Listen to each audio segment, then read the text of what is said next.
Skills grid user, creating benchmarks.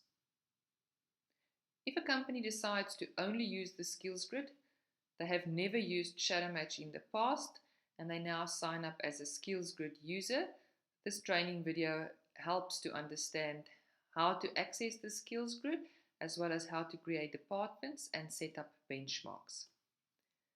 Go to www.skillsgrid.co.za, click on the logo to enter the username and password that you as an administrator of the system have received.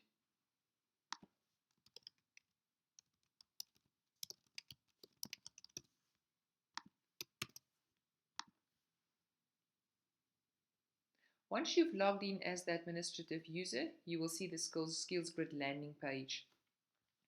On the Skills Grid landing page, you will see that the first department has already been created by the person that activated your company.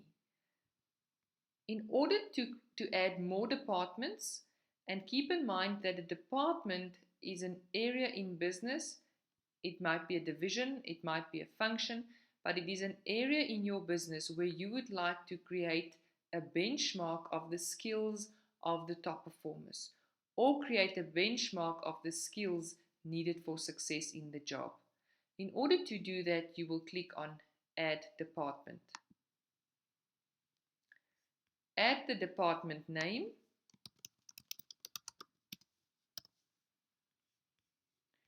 You can decide to add additional user profile fields. These are fields that will populate as additional fields for an individual to complete before they start the 25 skills grid questions. You can select the field by clicking on the drop-down list. Let's empty the first field. Let's follow the same process. Click on the field, and I can now decide which of these pre-populated fields I would like to activate for an individual to complete before they start with the skills grid questions. I might want to know the country,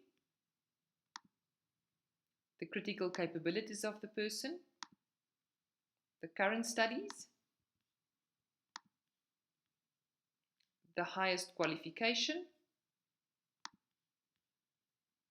the experience in the current job, and I would like to maybe add another field.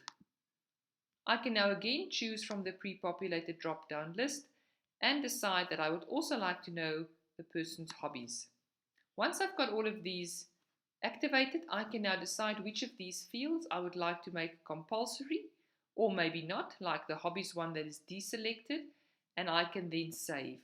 Should I wish to add more departments / areas in business where I would like to create a benchmark, instead of clicking on Save, I will choose Save and add another department.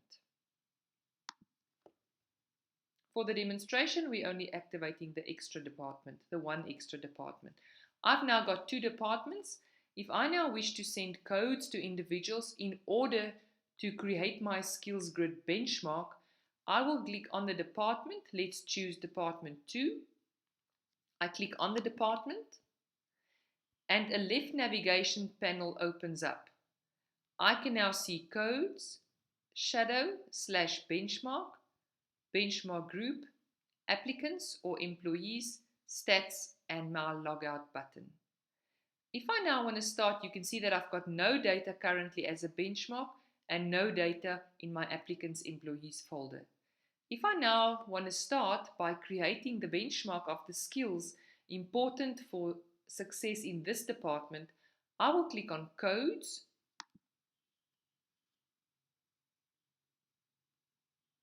and my codes page will open up.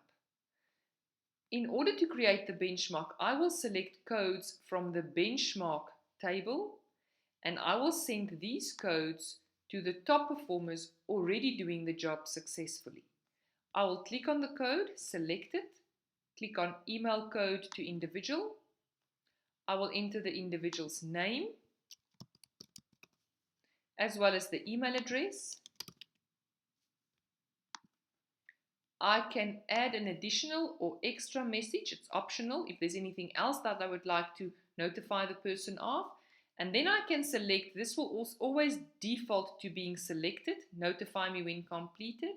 This means that as an administrative user, I will receive an email as soon as this individual, Sarah, has completed the skills grid questions. Should I deselect this, I will not receive the notification email. I can now send the email. Sarah will now receive an email with a link as well as a code where she can click and she can then complete the 25 skills grid questions. If I look at my codes page in Department 2 where I have just sent the code from and I scroll down on this page, I will see at the bottom of the page allocated and unused codes. I can now see that the code that I have just sent to Sarah shows as a benchmark code. The email that I've sent it to was sent 12 seconds ago, it was emailed to her, and if I mouse over it shows me exactly the person's name and the date that this code was emailed. If I want to, I can now select this and resend this code to Sarah.